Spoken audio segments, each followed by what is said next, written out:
Tu vois, et nous, on ne combat pas contre des institutions. D'accord? Peu importe les lois qu'on peut prendre, même si ces lois sont des lois apostates, tu vois, des lois contre Dieu, nous combattons avec les puissances spirituelles en fait. D'accord? Ouais. Donc on ne va pas à l'affront avec le gouvernement.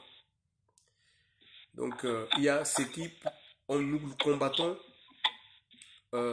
des choses qui animent le gouvernement, qui les amènent à prendre des mauvaises décisions. D'accord? Et, pour cela, nous avons besoin des armes, parce que Satan, c'est un esprit, ainsi que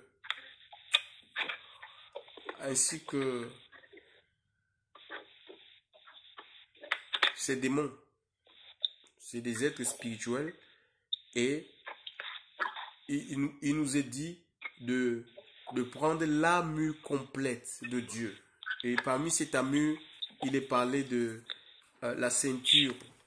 Ayez pour ceinture la vérité. Il est parlé du bouclier de la foi, la cuirasse de la justice, les sandales à nos pieds, le zèle que donne l'évangile.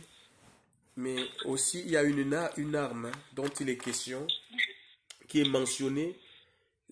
Il est parlé du bouclier de la foi par lequel vous pouvez éteindre les traits enflammés de Satan. Il est aussi parlé de l'épée, l'épée de l'esprit. Hein? L'épée de l'esprit, qui est la parole de Dieu. L'épée de l'esprit. D'accord? Et cette épée-là, c'est la parole de Dieu. L'épée. Et comprenez que l'épée, c'est une arme. C'est la seule arme de toutes les armes qui sont énumérées. C'est une arme qui est non seulement offensive. D'accord? Une arme offensive, c'est une arme qu'on utilise pour aller dans le camp de l'ennemi. D'accord? On peut aller avec cette arme-là pour aller combattre l'ennemi. Mais en même temps, elle est défensive.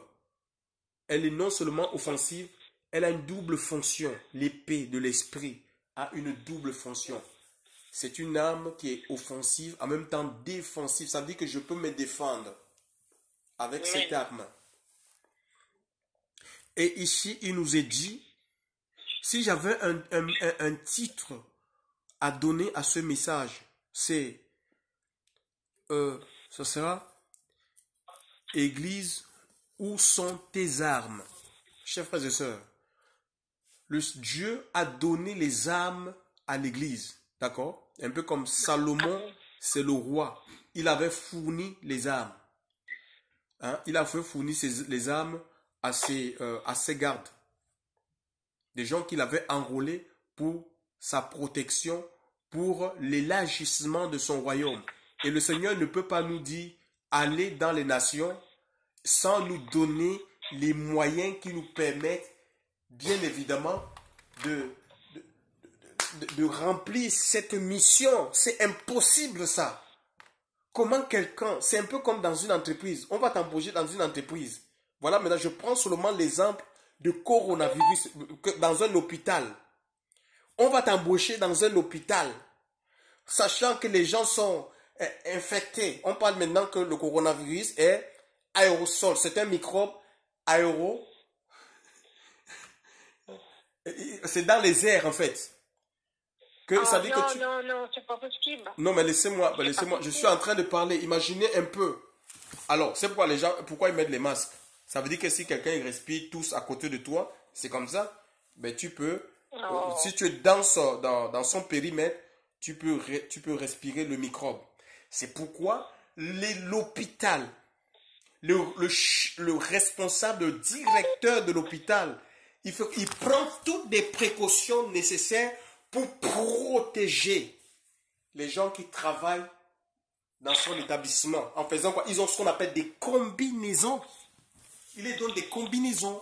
Ils ont des lunettes. On voit, ils ont des chapeaux. Ils ont des masques. Ils ont même la protection au niveau des chaussures. Ils ont des chaussures et ils enfilent. Il y a certaines d'autres chaussures qu'ils enfilent. C'est pour ne pas être infectés par le coronavirus. D'accord? Alors, même, je prends même dans le cadre de l'armée, les militaires qui vont au combat, ils ont un équipement, d'accord? On les donne, ils ont un minimum, chers frères et sœurs. D'accord? Et Dieu a outillé l'Église. C'est la plus grande armée du monde. Ce n'est pas les moyens qui manquent. Dieu a donné, il a déversé les moyens, tous les moyens sont donnés pour que l'Église puisse, je ne dis pas, peut-être vivre, parce que en fait, le combat est gagné d'avance. Nous allons dans le combat étant victorieux. Pourquoi? Pourquoi? Parce que la tête du corps, comprends ça ce soir, que tu rentres dans un combat où Satan a perdu d'avance. Pourquoi? Parce que la tête nous a dévancé, c'est-à-dire Christ, Jésus. Le livre de... Est-ce que quelqu'un peut lire Éphésiens chapitre 20, verset 21. Dieu a déployé sa puissance. Il a libéré sa puissance, chers frères et sœurs. Dieu a libéré une puissance, chers frères et sœurs. Éphésiens chapitre 1, verset 20 à 21. C'est un combat qui est gagné d'avance. Donc ça ne sert à rien de rentrer dans la chair pour essayer, chers frères et sœurs. Quand on voit feu, les gens ils organisent des programmes, on crie feu. Il n'y a rien. Non, c'est un combat qui est gagné d'avance.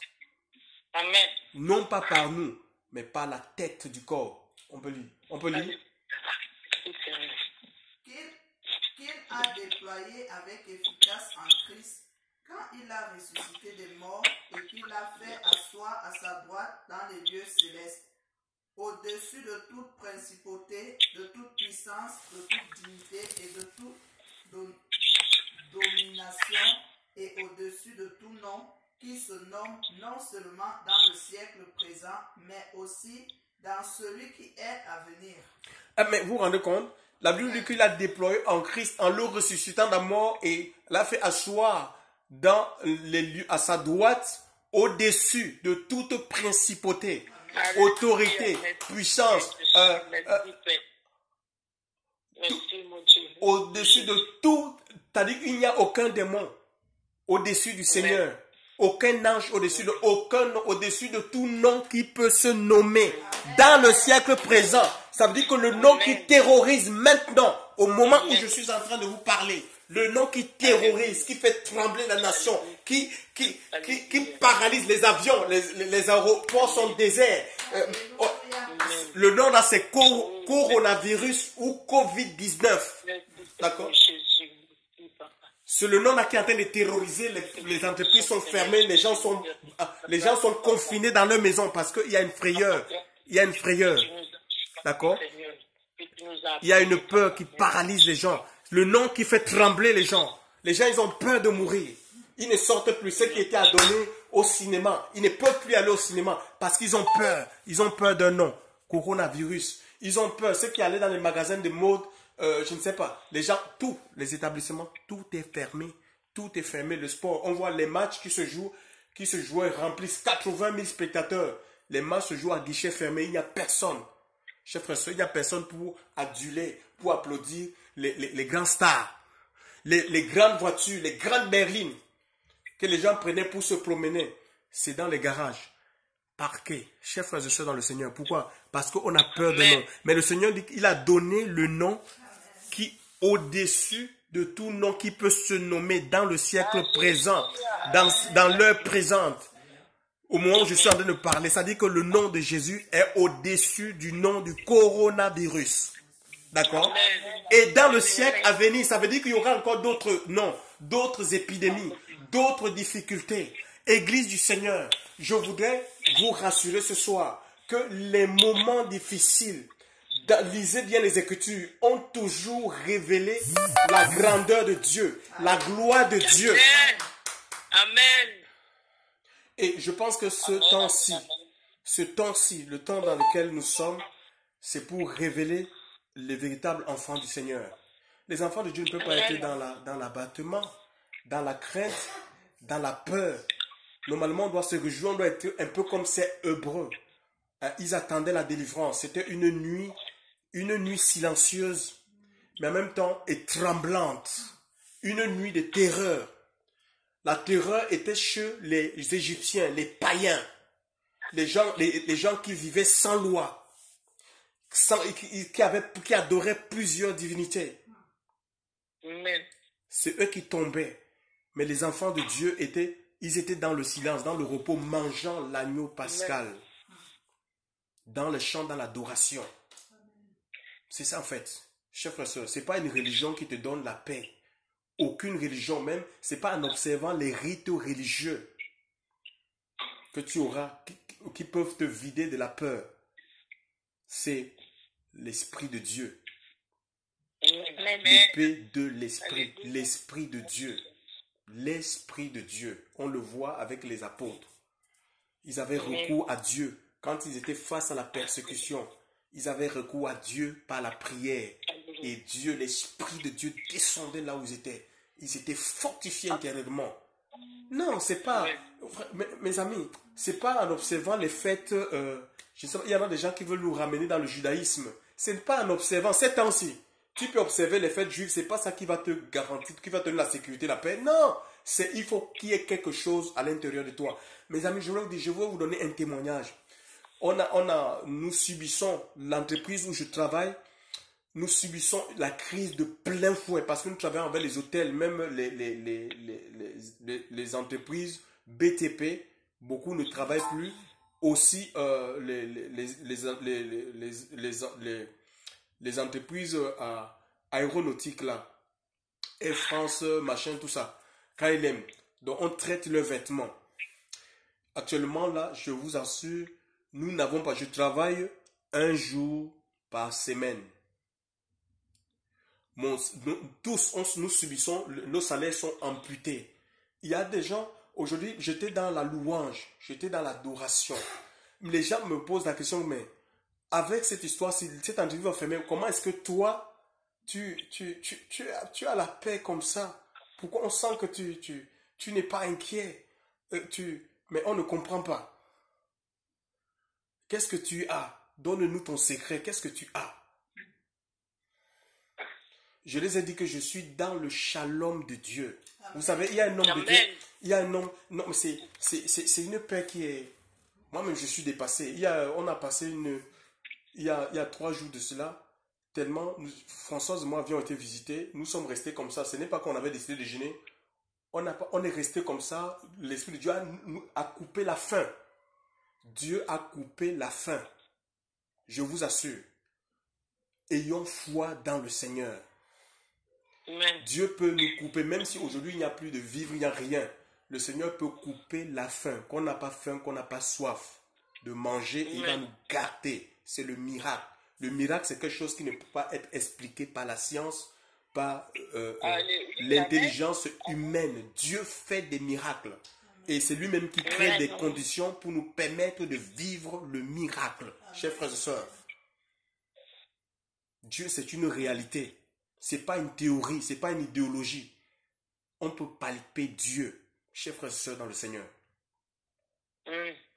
Ils m'ont posé, mais pourquoi tu es comme ça? J'ai dit que non, je suis dans le repos du Seigneur. Tu ne l'as pas en observant un jour, chers frères et sœurs, jamais. Jamais. Et Jésus dit, venez à moi. C'est à ses pieds. Il dit, venez à moi. Tu dois venir au Seigneur tel que tu es. Pourquoi tu as peur? Viens à Christ. Le feu de Dieu va briser, brûler tout ce qui n'est pas à sa gloire dans ta vie. Viens, laisse-toi consumer. Laisse-toi consumer. Laisse-toi consumer. Dieu veut consumer ta vie, mon ami. Dieu veut consumer ta vie. Chaque année. Frère, il y a des choses qu'on ne peut pas expliquer. J'étais en train de dire, mon Dieu. Les gens me disent, mais on sent que tu es dans la paix. La paix, c'est le repos. Quel repos! Quel repos, quel repos, quel repos, le Seigneur donne, quel repos, quel repos, quel repos, quel repos, quel repos, quel repos, quel repos, le Seigneur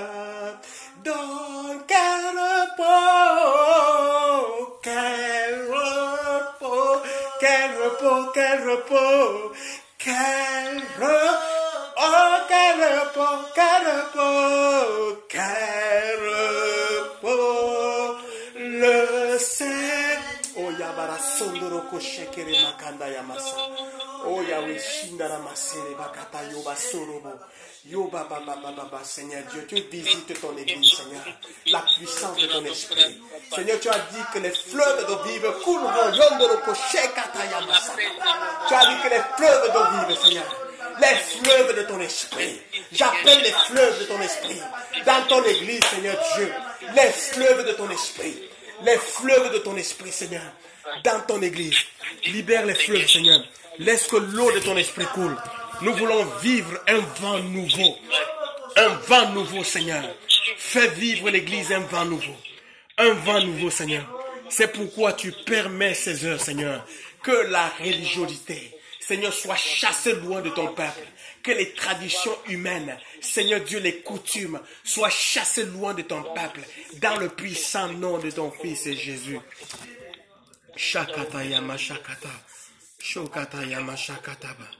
Non, il est dit, voici son lit, celui de Salomon. 60 hommes forts l'entourent d'entre les hommes forts d'Israël. Tous tiennent l'épée et sont exercés à la guerre, ayant chacun son épée sur sa cuisse à cause des frayeurs de la nuit. Chers frères et sœurs, oui, Dieu a donné les armes, un peu comme ces 60-là qui avaient pour mission de protéger la vie du roi, de défendre, de protéger le trône, de sécuriser la vie du roi, de veiller à ce que l'intégrité d'Israël ne soit pas violée, chers frères et sœurs. Et le Seigneur nous a appelés, il nous a enrôlés dans son armée, chers frères et sœurs, pour la défense de la vérité. Chers frères et sœurs, il n'y a pas de place pour la compromission. Pourquoi? Parce que l'épée de l'esprit, l'épée partage, l'épée divise les choses de la chair, les choses de l'esprit, les choses du monde et les choses du royaume des cieux. Ça ne peut pas, il n'y a pas de mélange possible. Il faut sortir du mélange. L'épée de l'esprit. Et Dieu nous donne cette épée pour pouvoir partager, pour dire la vérité aux gens. On ne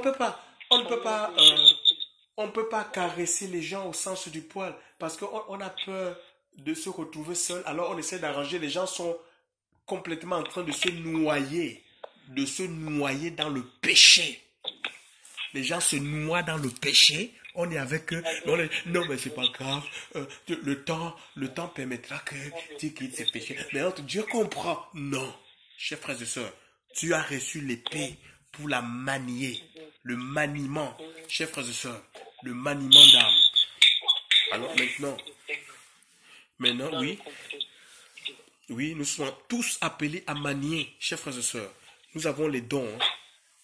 Les âmes, elles sont spirituelles et Dieu a orné l'église que nous sommes des dons. Il y a une diversité. On peut lire 1 Corinthiens 12, s'il vous plaît. Il y a une diversité. Où est-ce que tu as mis ton don, ton talent, chers frères et sœurs, l'appel que tu as reçu, chers frères et sœurs, le ministère, le service que tu as reçu. 1 Corinthiens 12, il y a aussi Romains 12, ça parle des dons que Dieu a orné son église des dons. Chers frères et sœurs, il dit que tous avaient avec une arme. Alléluia. Il n'y avait personne qui était là sans arme, comme un spectateur. Aujourd'hui, on a présenté un christianisme où les gens vont comme des religieux. Ils ne connaissent pas leur identité. Vous savez, faute de connaissance, mon peuple périt. Les gens, ils sont détruits par les sorciers. Ils sont détruits par les satanistes. Ils sont détruits, chers frères et sœurs, parce qu'ils ne connaissent pas leur Dieu. Il nous est dit dans le livre de Daniel, chapitre Daniel 11, que le peuple le peuple qui connaît son Dieu agira avec fermeté. Oui, mon frère, lis. C'est 1 Corinthiens 12, verset 12. Non, lis à partir du premier verset. Mais pour ce qui concerne les dons spirituels, je ne veux pas, frères, que vous soyez ignorants. Vous savez que nation, vous étiez entraînés vers les demi-lieux selon que vous étiez menés. C'est pourquoi je vous fais connaître que personne parlant par l'esprit d'Élohim ne dit Yehoshua et Atanem. Et personne ne peut dire Yehoshua et le Seigneur si ce n'est pas le Saint-Esprit. Or, il y a la diversité de dons, de grâce, mais c'est le même esprit. Il y a aussi diversité de services, mais c'est le même Seigneur. Il y a aussi diversité de nations, mais c'est le même Elohim qui opère toutes choses en tout. Or, chacun est donné la manifestation de l'esprit par l'utilité commune. Oui, mais tu peux arrêter ça. Mon frère, tu peux arrêter là. L'Écriture nous parle ici d'une pluralité. Il y a une pluralité de services, de dons, de ministères, mais c'est le même, la pluralité dans l'unité. C'est le même esprit, une diversité. Chers frères et sœurs, chacun, dans cette diversité, chacun doit se retrouver. D'accord? C'est même dans l'armée. D'accord? Dans l'armée, il y a des médecins en fait. Hein? D'accord? Dans l'armée, il y a des médecins. Ils ont ce qu'on appelle, il y a des, pourquoi? Parce que il peut y avoir, il y a des blessés de guerre. Les blessés, et il y a des gens qui sont faits pour les soigner, pour soigner des blessés de guerre, les gens qui sont amputés. Chers frères et sœurs, donc, quand tu es enrôlé dans une armée, on va te parler du risque d'être amputé. Hein?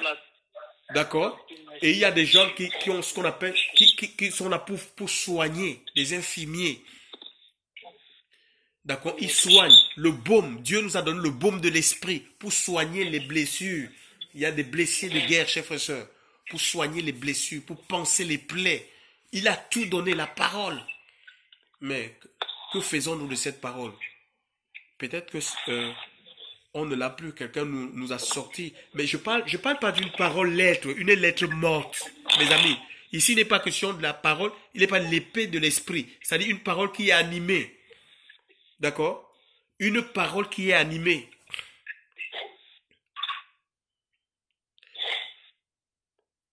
Une parole animée, ça veut dire qu'il faut que nos vies soient en lui. Nous devons être en lui. Chers frères, c'est celui qui donne des paroles de circonstance, des paroles appropriées, des paroles qui correspondent à la situation. Ce n'est pas des paroles qu'on essaie d'inventer, mais il faut être en lui, enraciné en lui. Parce que la force, on la puise en lui. Fortifiez-vous dans le Seigneur et dans la puissance de sa force. La force, il n'y a pas de force en dehors de la parole de Dieu. Chers frères et sœurs, il n'y a pas de force en dehors de la parole du Seigneur. Ne cherche pas la force ailleurs. Ce n'est pas les impositions des mains d'un apôtre, d'un prophète. Oui, tu peux avoir des visitations, tu vas tomber. Mais on a vu des gens tomber comme ça. Il tombe par terre. Après, il va encore tomber dans la foi. Il va écarter ses cuisses pour se faire coucher n'importe comment dans la fornication. Non. Non. L'Esprit de Dieu te maintient debout en fait. Tu es solide. Tu résistes au vent. Vent des séductions, vent des tentations. Tu ne cèdes pas. Tu ne peux pas descendre ta culotte au premier venu. C'est quoi ça? C'est quel christianisme comme ça? Ça, c'est la chair, ça. Ah, Seigneur, aide ton église. Aide ton église.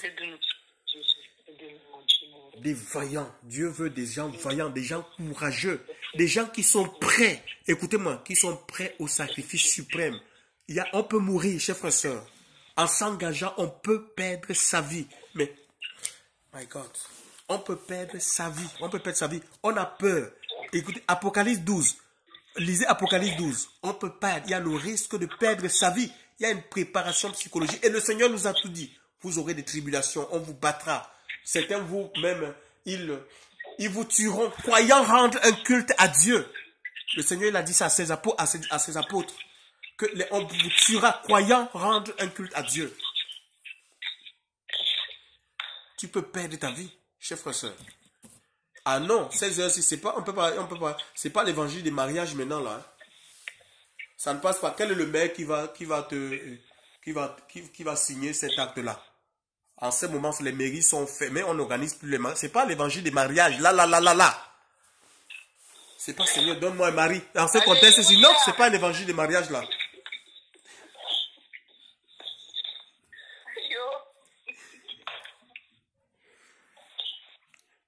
Tous les salles sont fermées.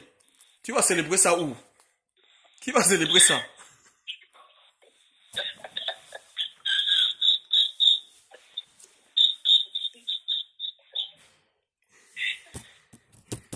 Mon frère, lisez la Bible, s'il vous plaît, lisez. Apocalypse combien? Oui, Apocalypse 12, oui. Apocalypse 12. Apocalypse 12, verset 11. Oui, qu'est-ce qu'il est dit? Et ils ont remporté la victoire sur lui à cause du sang de l'agneau et Oui. à cause de la parole de leur témoignage. Et ils n'ont pas aimé leur vie jusqu'à la mort. Ils n'ont pas aimé leur vie jusqu'à la mort. Ils ont vaincu à cause de la parole de leur témoignage. À cause de la parole de leur témoignage. Ils croyaient dans le sacrifice et ils avaient le témoignage. Alléluia. Leur témoignage que leur vie était agréable à Dieu. Écoutez ce que Philippiens, écoutez maintenant. Écoutez ce qui se passe quand on a le témoignage que nous sommes agréables à Dieu. Apocalypse chapitre... Apocalypse. Tu vas lire Apocalypse.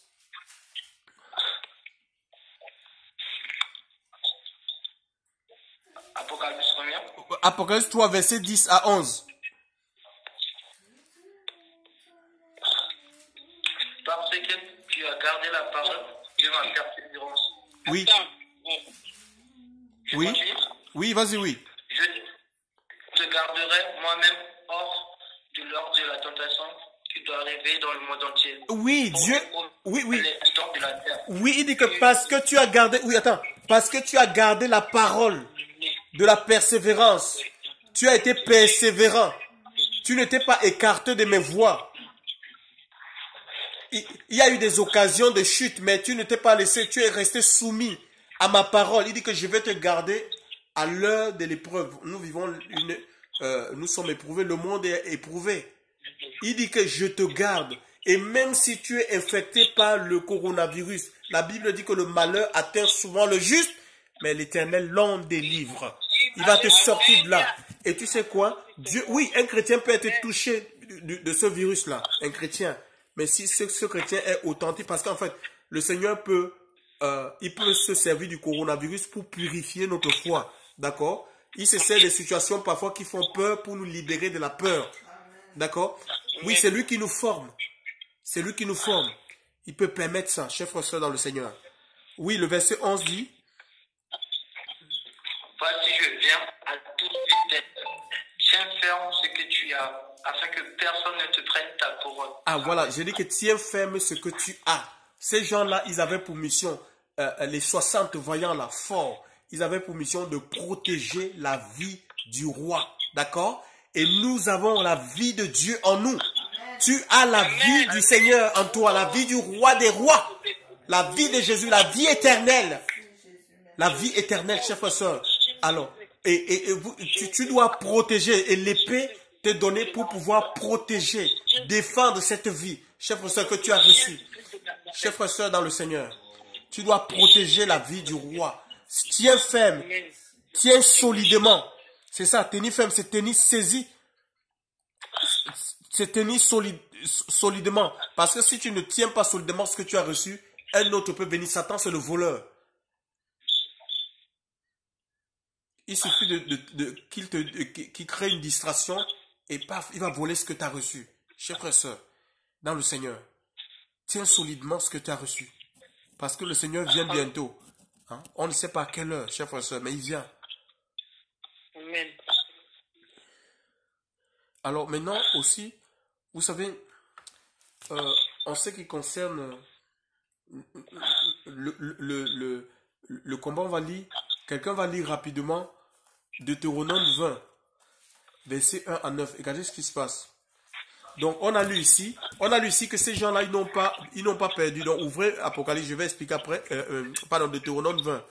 Donc on a lu dans Apocalypse que ils n'ont pas craint de perdre leur vie jusqu'à la mort. D'accord? Et c'est ça qui a déclenché la victoire. le sang c'est bien, mais si on arrive, on a peur de mourir. Marc 8, 35. Quelqu'un lise Marc 8, 35 avant Deutéronome 20. Marc 8, 35. Marc 8, 35. Oui. Attends. Marc 8, 35, oui. Car celui qui veut sauver son âme la perdra. Mais quiconque perdra son âme pour l'amour de moi et de l'évangile, celui-là la sauvera. Ah, voilà. Donc, tu vois, les anges, ils n'ont pas craint de perdre, de mourir dans le combat. D'accord? De mourir pour la défense du trône. Ils défendaient le trône de Dieu. La vérité. Ils n'ont pas craint que même s'il leur arrive de mourir, pour eux, c'était... c'est comme les apôtres, ils s'estimaient heureux d'être battus pour le nom du Seigneur. D'accord? Donc, ils n'ont pas craint de dire, mais si je perds ma vie, lis Deutéronome 20. Écoutez ce que Deutéronome 20, verset 1 à 9 dit, très rapidement.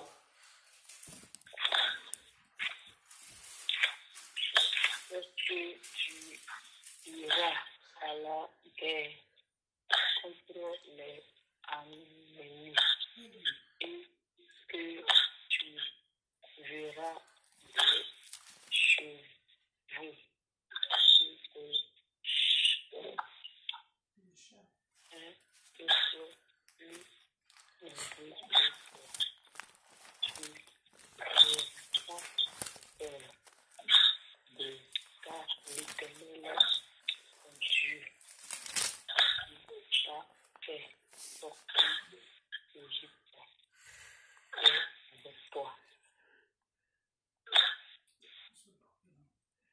Hein, allô? Oui, allô? Oui? On n'entendait pas. Hein? Allô? Oui, l'autre personne peut continuer là, oui. Je pense. Quand tu iras à la guerre contre tes ennemis, Oui? et que tu auras des chevaux et des chars, Oui? et un peuple plus grand que toi, Oui? tu ne les craindras pas. Oui? Car Yahweh ton Dieu qui t'a fait monter du pays d'Égypte est avec toi. Voilà, ça veut dire que Dieu nous assure, il nous assure ici de sa présence, qu'il est avec nous, il a dit, il sera avec nous tous les jours de notre vie. Donc, dans nos combats, sachez que c'est pas parce que ça ne va pas dans notre vie qu'on est en proie aux difficultés, aux épreuves que Dieu nous a abandonnés. C'est pas vrai. C'est un manque de foi. D'accord? Continue, ma soeur. Et quand vous vous approcherez du combat, le prêtre s'avancera et parlera au peuple et leur dira, écoute Israël, vous vous approchez aujourd'hui pour combattre vos ennemis. Que votre cœur ne faiblisse pas. Ne craignez point. Ne soyez point effrayés et ne soyez point terrifiés face à eux. Car Yahweh, votre Dieu, marche avec vous. Alléluia. Vous combattre vos ennemis pour vous sauver. Les officiers parleront au peuple en disant, qui est l'homme qui a bâti une maison neuve et ne l'a pas inaugurée? Qu'il s'en aille et retourne dans sa maison, de peur qu'il ne meure dans la bataille et qu'un autre homme l'inaugure. C'est juste à combien déjà? Oui, continue. Le verset 9. Qui est celui qui a planté une vigne et n'en a point encore cueilli le fruit? Qu'il s'en aille et retourne dans sa maison, de peur qu'il ne meure dans la bataille et qu'un autre homme n'en cueille le fruit. Qui est celui qui a fiancé une femme et ne l'a point prise en mariage? Qu'il s'en aille et retourne dans sa maison, de peur qu'il ne meure dans la bataille et qu'un autre homme ne la prenne en mariage. Et les officiers continueront à parler au peuple et diront, si un homme a peur et est timide, qu'il s'en aille et retourne dans sa maison, de peur que le cœur de ses frères ne devienne craintif comme le sien. Vous vous rendez compte? Ça veut dire que ici, oui, tu peux arrêter. Ici, en fait, le Seigneur veut nous faire comprendre que pour,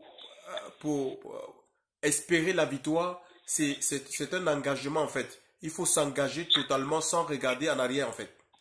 Maintenant, pour les gens qui sont indécis, inconstants, ça sera difficile pour ces personnes partager. Je vous ai parlé du terme empléco. Pour les personnes qui sont embarrassées, il n'y a pas de soldat qui s'embarrasse des choses de la vie s'il veut plaire à celui qui l'a enrôlé. Des gens qui peuvent être retenus, des gens qui ont des entraves, des choses qui les empêchent d'avancer et toutes ces choses qui sont énumérées, les maisons, les choses de la terre, la femme,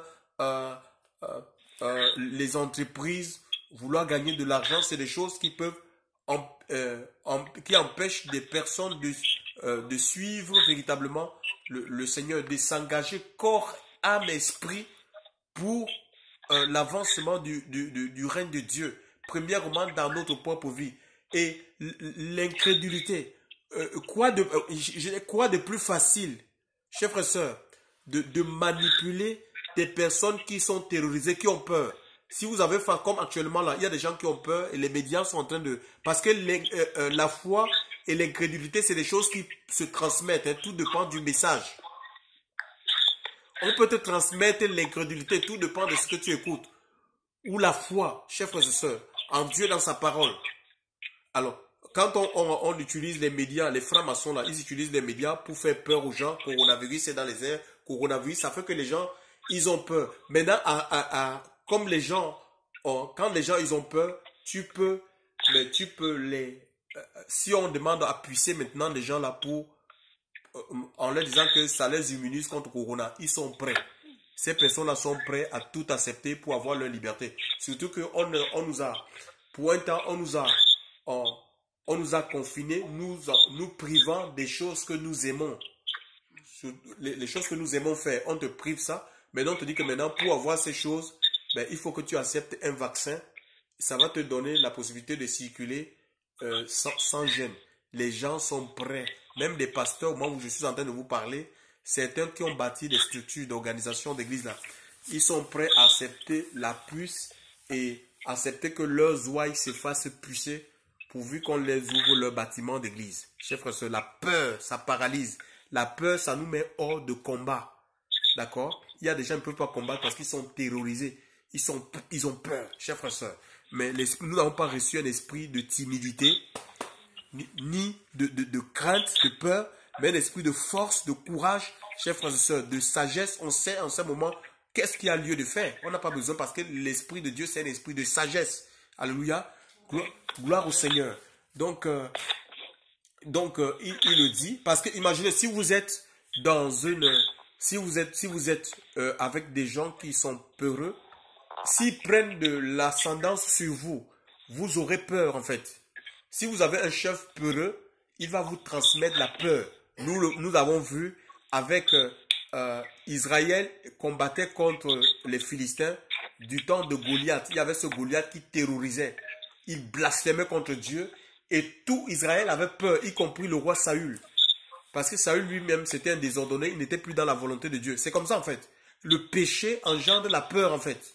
Parce qu'on perd, le péché nous fait perdre l'assurance que le Seigneur est avec nous. D'accord? Hein? Mais il y avait ce jeune David qui a dit, mais qui est cet esconci pour injurier l'armée d'Israël? Chers frères et sœurs, hein? Il était dans la volonté de Dieu. C'est comme ça. Si on est dans l'obéissance, le Seigneur nous assure de sa présence, de sa force, chers frères et sœurs. Alléluia. De sa protection. On n'a pas peur. Nos peurs vont se dissiper. Ça, c'est l'Esprit de Dieu qui dissipe les peurs dans le cœur. C'est pas une théorie. C'est pas une théorie. Il faut faire corps avec la parole du Seigneur. L'épée de l'Esprit. L'épée de l'Esprit. Donc, c'est pourquoi on demandait à ce que les gens qui étaient un peu partagés, qui se mettent à l'écart. Donc, on ne fait pas semblant. Ou tu choisis de marcher avec le monde. On ne fait pas semblant, chers frères et sœurs, il n'y a pas de faux semblant. Parce que le Seigneur voit au-delà du voile, il voit les cœurs. Et nos assemblées sont remplies des hypocrites, des gens qui pratiquent le fétiche. Je suis tombé de nu. Et on a connu une très grande femme qui nous a visité. Aujourd'hui, j'apprends qu'elle est en prison à cause du prosélytisme. Mais je suis dépassé, je vous assure. Je dis, Seigneur, garde-moi. Une grande femme qui a fréquenté, et il y a même eu des délivrances, mais il y a certaines choses qui n'arrivaient pas à sortir. On se posait la question que, mais c'est comment? Qu'est-ce qui se passe? On a parlé du péché, d'abandonner le péché, non. Alors que derrière, il y avait quelque chose qui est caché, le prosélytisme, que tu places chrétien, responsable, dans une assemblée, responsable dans une assemblée, que je tairai le nom. Responsable, on l'a donné le responsable, elle versait l'argent comme ça. Elle crachait l'argent. Vous savez qu'elle est bénie dans les entreprises alors qu'elle fait prostituer. C'est grave, ça, c'est grave. Je suis tombé, je suis dit, mais mon Dieu, mes amis, attachez-vous au Seigneur. Il n'y a pas de sentiments. Hein. Amen. Ne soyez pas dans les sentiments, c'est une guerre. Amen. Si on donne l'avantage à l'ennemi, il va nous... Lui, il ne nous ratera pas. Il ne nous ratera pas. Combattons. L'apôtre Paul va donner un conseil à Timothée en lui disant, mon fils Timothée, combat le bon combat de la foi. Chers frères et sœurs, combat le bon combat de la foi. Saisis la vie éternelle à laquelle tu as été appelé. Ça, c'est dans 1 Timothée 6, verset 12. Amen. Combat le bon combat de la foi. Saisis la vie éternelle. Parce qu'on peut te la rater. On peut te sortir de la voie de Dieu. Saisis la vie éternelle. Et lui-même, à la fin de sa vie, il va dire quoi? Que j'ai combattu le bon combat. C'est pourquoi il a donné ce conseil à ce jeune. J'ai combattu le bon combat, j'ai achevé la course. Désormais, la couronne de justice m'est réservée, mais à tous ceux qui aiment aussi l'avènement de notre Seigneur. D'accord?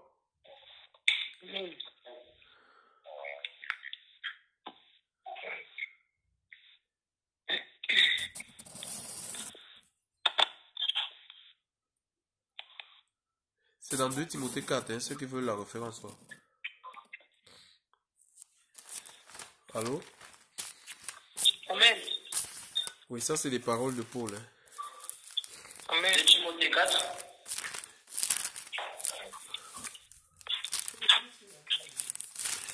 Allô? Oui. Amen. Amen, amen. 2 Timothée 4 combien?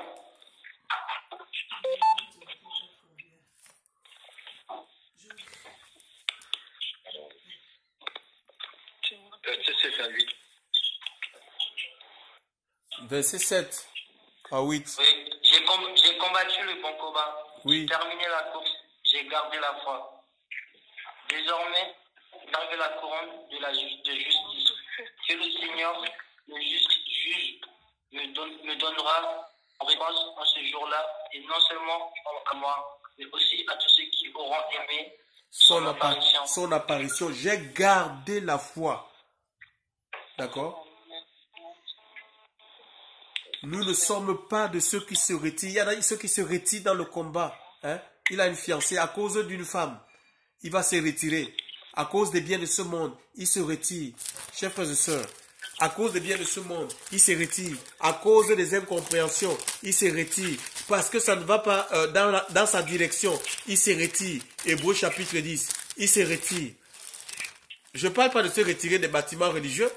Chers frères et sœurs, deux personnes ne peuvent pas marcher ensemble s'ils ne sont pas d'accord. Mais se retirer, parce qu'on peut se retirer d'une organisation. D'abord, il y a des assemblées qui sont apostates, on va le voir.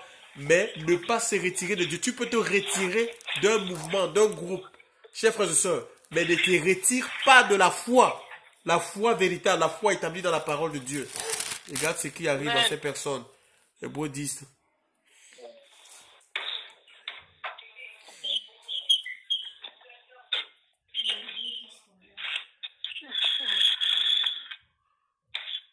Verset 39. Combien? Verset 38 à 39. Hébreux 10. Okay. 38. Oui, à 39, lis. Car le juste vivra par la foi. Mais si quelqu'un se retire, mon âme ne prend pas plaisir en lui. Mais nous ne sommes pas de ceux qui se retirent pour se perdre, mais de ceux qui ont la foi pour l'acquisition de leur âme.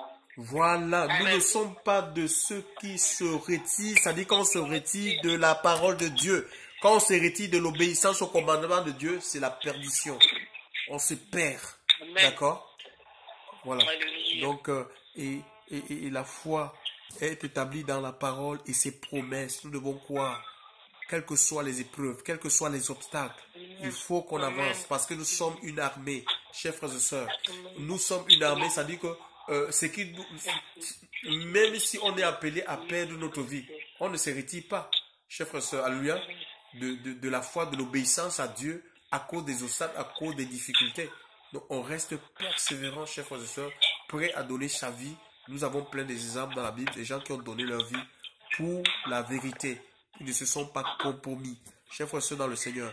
Maintenant, je disais que comme nous sommes dans une guerre et Satan, c'est un homme, il est rusé en fait. Hein. Le diable est rusé et il travaille aussi en fait. Donc il met en place des assemblées en fait qui paraissent être des assemblées de Dieu en fait, mais qui sont des synagogues de Satan. D'accord? Par exemple, nous avons dans Apocalypse.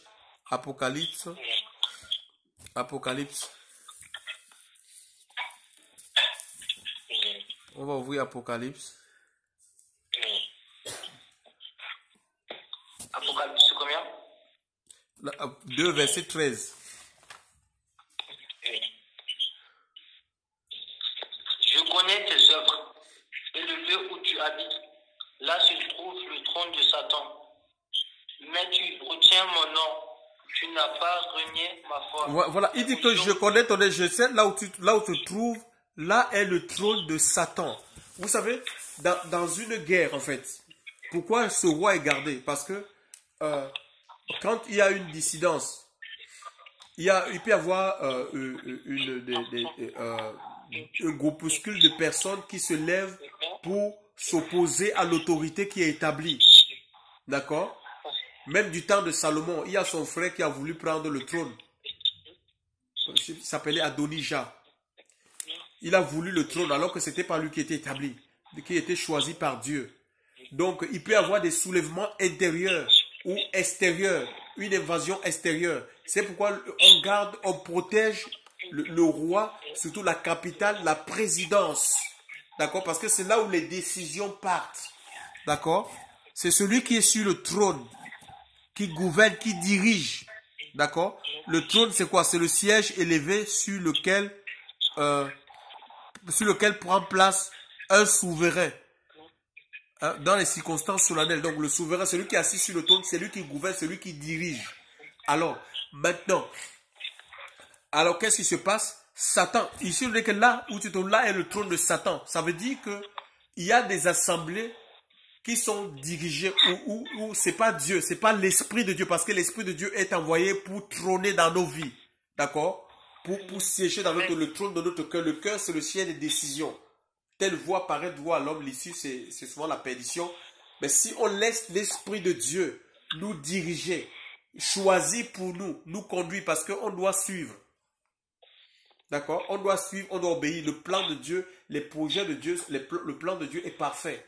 Pour chacune de nous, même si on ne comprend pas, on finit, c'est plus tard, en suivant le Seigneur, qu'on finit par comprendre, mais le Seigneur a raison. Il avait raison de me faire passer par cette situation. En me faisant passer par cette situation, il m'a épargné de telles choses. C'est à la fin qu'on finit par comprendre en fait. Mais sur le moment, on ne peut rien comprendre. C'est pourquoi il faut être comme des enfants. Il faut accepter. C'est difficile, c'est contraignant, mais ça vaut la peine en fait. Notre vie est sécurisée, notre vie est protégée. Donc ici, le trône de Satan. Donc il y a des assemblées qui paraissent des assemblées, mais qui sont... Donc, Satan a pris complètement la direction. Nous avons partagé le livre de 1 Samuel 13, où le verset 15 à 23, où le verset 20 nous est dit que les Philistins ont décidé. C'est les Philistins qui décidaient, en fait. Ils ont dit, empêchons aux Hébreux de fabriquer les épées. Vous vous rendez compte? Et c'est la même chose. Quand le diable prend le contrôle d'un pays, il trône sur un pays, ça peut être des personnes, il possède des personnes, ça sera des lois antichrist, un peu comme aujourd'hui on a l'homosexualité qui va se danser à la présidence. Vous pensez que quoi? c'est Satan qui est derrière, qui gère la France. Il y aura des lois de plus en plus liberticides, chers frères et sœurs, hein, qui vont s'attaquer aux libertés individuelles. Donc les libertés seront un peu plus restreintes.